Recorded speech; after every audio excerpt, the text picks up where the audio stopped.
Salut, bienvenue dans une nouvelle vidéo. Les requins sont souvent considérés comme les prédateurs suprêmes de l'océan, régnant sur les eaux grâce à leur mâchoire puissante, leur vitesse et leur instinct de chasse aiguisé. Cependant, certains animaux ont développé des moyens extraordinaires pour se défendre contre ces redoutables prédateurs, que ce soit par leur taille immense, leur vitesse incroyable ou leur stratégie astucieuse. Nous vous présentons aujourd'hui 20 animaux capables de vaincre un requin. Vous êtes nouveau sur la chaîne? N'hésitez pas à vous abonner, à cliquer sur la cloche pour activer les notifications et à laisser un pouce vers le haut pour nous soutenir. Numéro 20. Les orques, également connus sous le nom d'épaulards, sont des prédateurs marins notoires qui possèdent des techniques spécialisées pour chasser et maîtriser les requins. L'une de leurs méthodes les plus efficaces consiste à retourner le requin sur le dos, ce qui provoque un état connu sous le nom d'immobilité tonique. Dans cet état, le requin devient temporairement paralysé, ce qui en fait une cible facile pour l'orque. Ce comportement démontre l'intelligence et l'adaptabilité des orques dans leur stratégie de chasse. Les requins, en particulier les grands requins blancs, ont une peur naturelle des orques. Cette peur est si forte que les grands requins blancs abandonnent souvent leur terrain de chasse lorsque des orques se trouvent à proximité. Les orques chassent activement les requins et leur succès à abattre ces prédateurs au sommet de la chaîne alimentaire est bien documenté. Plus grandes et plus puissantes que la plupart des requins, les orques travaillent en groupe pour coordonner leurs attaques et submerger leurs proies. Par exemple, en 2022, une orque au large de Gibraltar a été observée en train d'arracher le gouvernail d'un catamaran avec ses dents, démontrant ainsi sa puissance. Numéro 19. Une bataille entre un kraken et un requin dépendrait de facteurs tels que la taille et le type de requin, ainsi que des caractéristiques du kraken telles que décrites dans divers mythes et histoires. Cependant, il existe un consensus général. Le monstre marin gagnerait très probablement.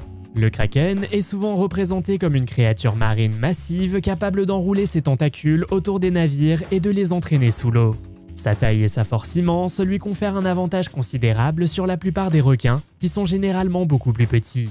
Par exemple, un grand requin blanc peut atteindre environ 6 mètres, tandis que le kraken est généralement représenté comme beaucoup plus grand, pouvant atteindre des centaines de mètres. Les requins sont connus pour leur vitesse et leur agilité, qui peuvent les aider à échapper aux attaques d'un kraken, mais ils seraient néanmoins désavantagés en raison de la différence de taille. Certains récits suggèrent que le kraken peut atteindre une longueur de 14 mètres et habiter les eaux profondes de l'océan austral. Son bec puissant et ses énormes tentacules ajoutent à sa réputation redoutable, ce qui en fait un adversaire redoutable pour un requin. Numéro 18.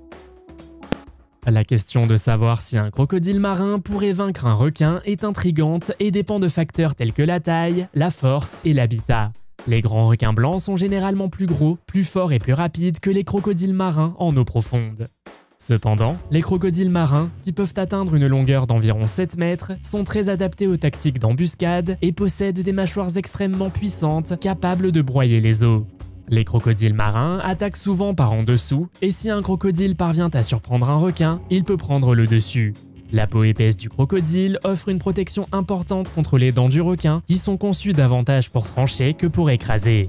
Cela signifie que même si un requin peut infliger des dégâts, pénétrer la peau du crocodile semblable à une armure peut s'avérer difficile. Il existe des cas documentés de crocodiles marins tuant des requins dans la nature, ce qui démontre qu'ils peuvent en effet être des adversaires redoutables. Numéro 17. Les lamproies font partie des vertébrés les plus primitifs, classés parmi les poissons parasites.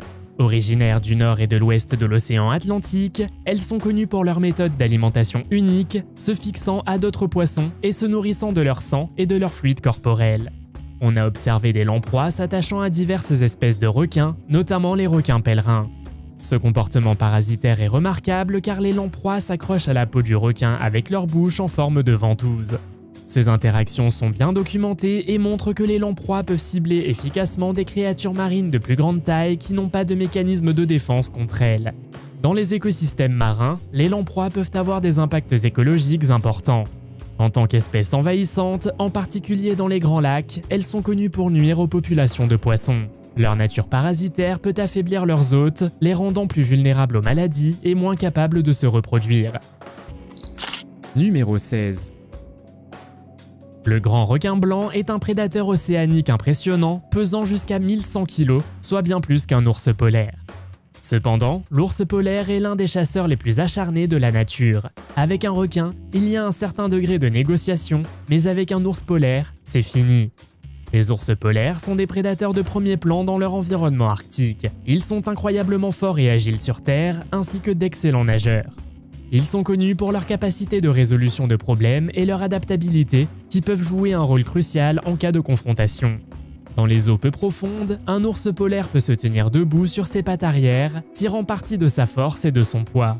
Dans cette position, l'ours peut utiliser ses membres puissants et ses griffes pour combattre le requin et éventuellement le maîtriser. Si l'ours parvient à attraper le requin, il peut utiliser sa force pour le maîtriser, en particulier si le requin a du mal à manœuvrer efficacement dans les eaux peu profondes. Les ours polaires sont faits pour l'endurance et peuvent survivre dans des environnements froids pendant de longues périodes. En cas de confrontation prolongée, l'endurance de l'ours pourrait surpasser celle du requin, surtout si ce dernier a du mal à conserver son énergie dans un environnement défavorable. Numéro 15. Les requins tigres et les grands requins blancs sont tous deux des prédateurs océaniques impressionnants. Les grands requins blancs sont généralement plus grands et plus lourds, atteignant une longueur de plus de 6 mètres et un poids supérieur à 900 kg, ce qui en fait l'un des plus gros poissons prédateurs de l'océan. En revanche, les requins tigres mesurent généralement entre 3 et 4 mètres et peuvent peser jusqu'à 635 kg. En termes d'agressivité, les requins tigres sont souvent considérés comme plus agressifs que les grands requins blancs. Ils sont moins susceptibles de lâcher prise après une morsure, ce qui les rend particulièrement dangereux dans certaines situations. Alors que le grand requin blanc a une force de morsure plus forte, les requins tigres possèdent une structure de mâchoire unique qui leur permet de saisir efficacement leur proie. En cas de confrontation directe, cela pourrait permettre à un requin tigre de s'accrocher à un grand requin blanc et de lui infliger des dégâts. Si la rencontre se produit dans un environnement plus familier aux requins tigres, comme des eaux peu profondes ou des zones de structures complexes comme les récifs coralliens, ils pourraient utiliser leurs connaissances environnementales pour déjouer le grand requin blanc. Connus pour leur discrétion, les requins tigres pourraient prendre le dessus en surprenant un grand requin blanc et en lui lançant une première attaque décisive. Numéro 14. Les myxines sont des créatures fascinantes connues pour leur mécanisme de défense unique, la production de mucus. Leur peau est lâche et n'est pas fermement attachée, ce qui leur permet d'échapper aux morsures des prédateurs sans subir de blessures importantes.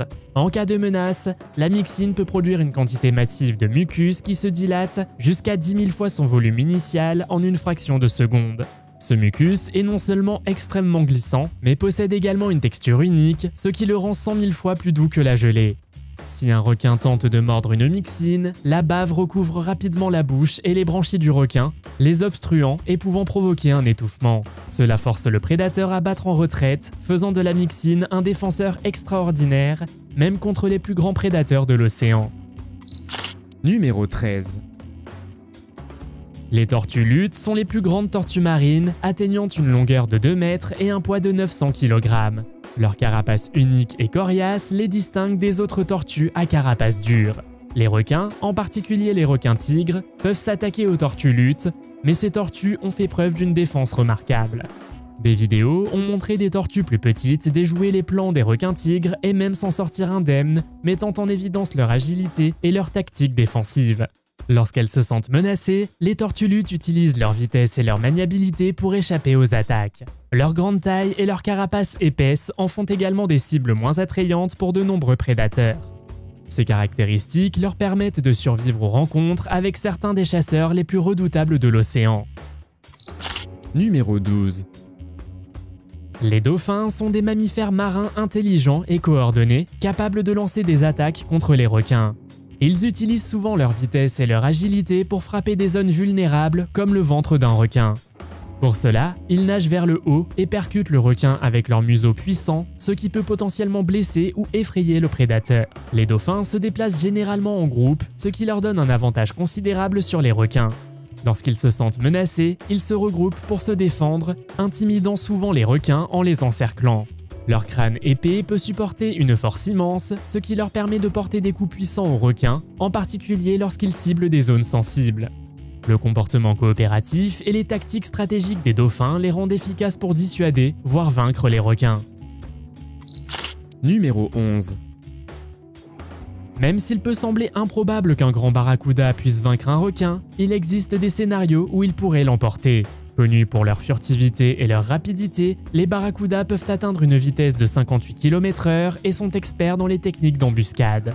Si un barracuda surprend un requin, en particulier lorsque celui-ci n'est pas en alerte, il peut lui porter un coup décisif. Les barracudas ciblent souvent les zones vulnérables du requin, comme les branchies ou les yeux, qui sont moins protégés. Bien que plus petit et moins puissant, jusqu'à 1,8 m de long, le barracuda possède un avantage certain en raison de son agilité. Dans des espaces confinés, comme les récifs coralliens ou les eaux peu profondes, un barracuda peut déjouer un requin et exécuter des attaques surprises avec efficacité.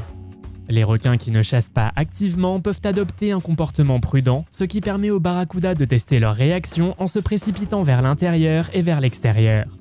Cette approche tactique pourrait permettre aux barracudas d'exploiter les ouvertures et de frapper lorsque le requin est moins agressif. Dans les environnements offrant de nombreuses cachettes, la vitesse et l'adaptabilité du barracuda en font un adversaire redoutable. Numéro 10. Les cachalots se nourrissent principalement de calmars colossaux, mais ils sont également connus pour manger des requins, notamment des grands requins blancs. En 1998, un événement fascinant a été documenté lorsqu'un groupe de 3 cachalots a été observé en train d'attaquer un requin grande gueule. Le requin grande gueule, connu pour sa grande bouche utilisée pour filtrer le plancton et les petits poissons, est une espèce d'eau profonde qui évite généralement la prédation en raison de sa taille et de son régime alimentaire.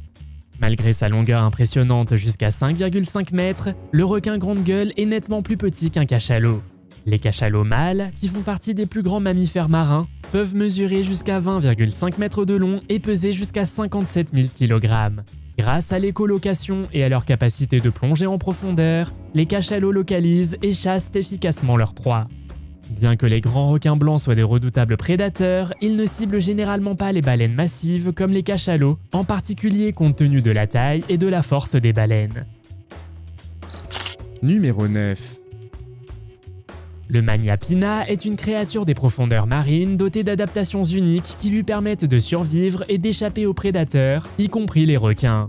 Bien qu'il ne soit pas un prédateur capable de vaincre un requin, ses caractéristiques offrent des stratégies défensives efficaces. La caractéristique la plus frappante du calmar est ses bras et ses tentacules extrêmement longs et filiformes qui peuvent mesurer 15 à 20 fois la longueur de son corps.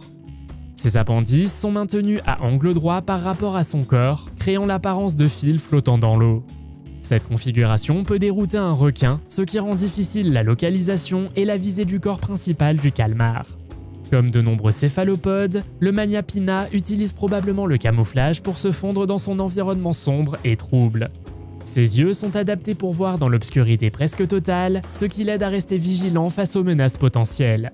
De plus, le calmar utilise la propulsion par réaction pour s'échapper rapidement en expulsant l'eau avec force pour se propulser loin du danger.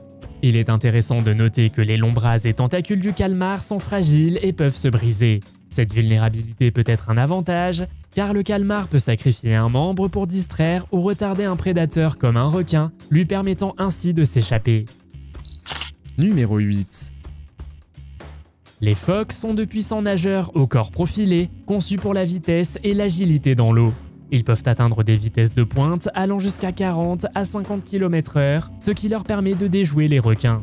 Les phoques se déplacent rapidement et en zigzag pour échapper des rochers ou des forêts de varech pour se cacher ou créer des obstacles qui entravent l'approche du requin. Certaines espèces de phoques vivent et nagent en groupe, ce qui rend plus difficile pour le prédateur de repérer une cible. Il est intéressant de noter que des phoques ont été observés en train de faire le mort pour éviter les attaques. Bien que l'efficacité de cette tactique soit incertaine, elle met en évidence leur capacité d'adaptation dans les... Numéro 7. Des études et des rapports récents ont fait état d'attaques d'espadons sur des requins, un phénomène surprenant étant donné que les espadons sont généralement considérés comme des prédateurs de petits poissons et de calmars. Pourtant, de nombreux requins, notamment les requins bleus, les requins mako et les requins renards, ont été retrouvés avec des épées d'espadons incrustées dans leur corps, souvent dans la tête ou l'abdomen. Les épées des espadons, qui peuvent mesurer jusqu'à 1,5 m de long, sont des armes redoutables capables de porter des coups mortels. Ces blessures s'avèrent souvent fatales pour le requin, ce qui suggère que les espadons peuvent efficacement repousser, voire tuer leurs rivaux. Une explication plausible est que les espadons utilisent leurs épées de manière défensive, notamment pour se protéger eux-mêmes ou leurs petits des requins. Prédateurs opportunistes, les requins peuvent tenter de s'attaquer aux espadons jeunes ou blessés, ce qui déclenche des représailles agressives. Dans les situations où la nourriture se fait rare, les espadons peuvent considérer les requins comme des concurrents et les éliminer à l'aide de leurs armes redoutables. Numéro 6. Les murènes géantes, connues pour leur corps en forme de serpent et leurs mâchoires puissantes, peuvent être de redoutables adversaires face aux requins de taille comparable. Résidant dans les récifs coralliens, les crevasses rocheuses et les grottes sous-marines, ces anguilles sont des prédateurs furtifs et embusqués. Elles se cachent dans des espaces étroits et se jettent sur leur proie à la vitesse de l'éclair. Les murènes possèdent un ensemble unique de mâchoires pharyngiennes qui s'étendent de leur gorge pour saisir leur proie et les attirer plus profondément dans leur bouche, ce qui rend la fuite presque impossible. Dans les espaces confinés d'un récif, les murènes utilisent leur flexibilité pour se faufiler dans des espaces étroits, ce qui en fait des cibles insaisissables. En cas de confrontation, une murène géante peut mordre de manière puissante et cibler les zones vulnérables du requin, comme les branchies ou les yeux, et lui infliger de graves blessures. Ces mâchoires sont suffisamment solides pour retenir le requin, limitant ainsi sa capacité à riposter. Bien que les requins soient généralement plus puissants, les tactiques d'embuscade de la murène, son agilité dans les espaces restreints et sa capacité à exploiter les vulnérabilités d'un requin en font un adversaire étonnamment capable. Numéro 5. La physalype. Le venin injecté par ces cellules paralyse les petits poissons et le plancton, mais peut aussi provoquer des douleurs intenses, des ecchymoses et dans les cas extrêmes, des blessures graves voire la mort chez les animaux de plus grande taille. Si un requin entre en contact avec les tentacules, il peut souffrir de piqûres douloureuses ou d'une possible paralysie dans des zones sensibles comme les branchies, les yeux ou la bouche. La physalie portugaise flotte à la surface de l'océan grâce à sa vessie remplie de gaz. Bien qu'elle ne puisse pas poursuivre activement un requin pourrait accidentellement nager dans une colonie dense. Si le requin mord ou blesse une partie de l'organisme, le reste peut encore fonctionner et se défendre. Même si une partie est détruite, Numéro 4. L'anaconda vert est l'un des serpents les plus grands et les plus puissants du monde. Originaire des marais et des rivières d'Amérique du Sud, ce serpent colossal peut mesurer jusqu'à 9 mètres de long et peser plus de 250 kg. Souvent caché dans l'eau, avec seulement ses yeux et ses narines au-dessus de la surface, l'anaconda traîne sa proie sous l'eau pour la noyer avant de la consommer. Il est connu pour maîtriser et tuer des animaux aussi gros que des caïmans. En cas de confrontation avec un requin, l'anaconda pourrait employer une stratégie similaire, entraînant le requin vers un environnement plus contrôlé, comme une rivière peu profonde ou le fond d'un plan d'eau. Le serpent pourrait vaincre le requin en l'enroulant autour de ses puissantes spirales, utilisant son immense force pour contraindre et étouffer le requin, le privant ainsi de sa capacité à respirer. Alors que les requins comptent sur la vitesse et l'agilité, les stratégies de survie et la force de l'anaconda pourraient finalement l'emporter dans les conditions appropriées. Numéro 3. La pieuvre géante du Pacifique est l'un des invertébrés les plus grands et les plus intelligents de l'océan. Elle peut résoudre des énigmes, utiliser des outils et apprendre de l'expérience, ce qui lui donne un avantage considérable pour évaluer les menaces et élaborer des stratégies.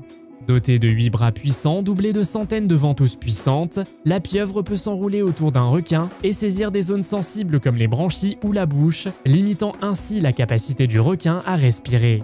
Un exemple concret s'est produit à l'aquarium de Seattle où une pieuvre géante du Pacifique a été observée en train d'attaquer et de tuer un requin-chien épineux. La pieuvre et les requins coexistaient initialement pacifiquement dans le même bassin, mais le personnel a commencé à remarquer la disparition des requins attribués à la pieuvre. Cet exemple met en évidence les capacités stratégiques et physiques de la pieuvre, ce qui en fait un adversaire redoutable. Numéro 2. La baleine bleue, le plus grand animal de la planète, éclipse toutes les autres créatures, y compris les requins. Bien qu'elle ne soit pas agressive et qu'elle ne soit pas un prédateur, sa taille, sa force et ses caractéristiques défensives en font un adversaire redoutable dans n'importe quelle rencontre. Les baleines bleues peuvent mesurer jusqu'à 30 mètres de long et peser plus de 150 tonnes. Leur graisse épaisse et leur corps massif les rendent pratiquement invulnérables à la plupart des attaques de requins. Même la morsure la plus puissante ne causerait probablement que peu de dégâts. Dotée d'une queue capable de générer une force immense, une baleine bleue peut se propulser dans l'eau à une vitesse pouvant atteindre 32 km/h. Dans le cas rare d'une confrontation directe avec un requin, la baleine n'aurait pas besoin d'agir de manière agressive pour se protéger. Sa taille et sa puissance seraient suffisantes pour dominer la rencontre. Numéro 1. La méduse boîte est l'une des créatures les plus venimeuses au monde. Bien qu'elle puisse paraître fragile comparée à un requin, ses attributs uniques en font un adversaire redoutable. Dotée de tentacules longs et fins pouvant s'étendre jusqu'à 3 mètres, la méduse boîte utilise des millions de cellules spécialisées appelées nématocystes pour délivrer du venin au contact. Ce venin est suffisamment puissant pour tuer un humain en quelques minutes et peut provoquer une douleur atroce, une paralysie, un arrêt cardiaque ou pire.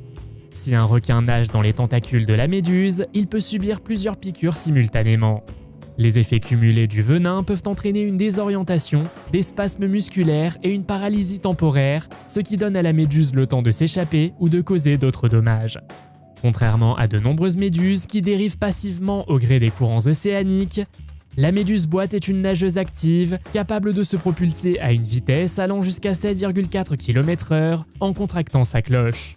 Grâce à son corps presque transparent et à ses 24 yeux, elle est difficile à détecter et à approcher pour les prédateurs comme les requins. Avez-vous déjà vu un requin en vrai? Racontez-moi votre histoire et faites-le moi savoir dans les commentaires. Si vous avez aimé cette vidéo, mettez un pouce en l'air. Si vous voulez voir d'autres vidéos que nous avons réalisées, cliquez sur l'une d'entre elles à l'écran ou jetez un coup d'œil à la chaîne. Merci d'avoir regardé et à la prochaine.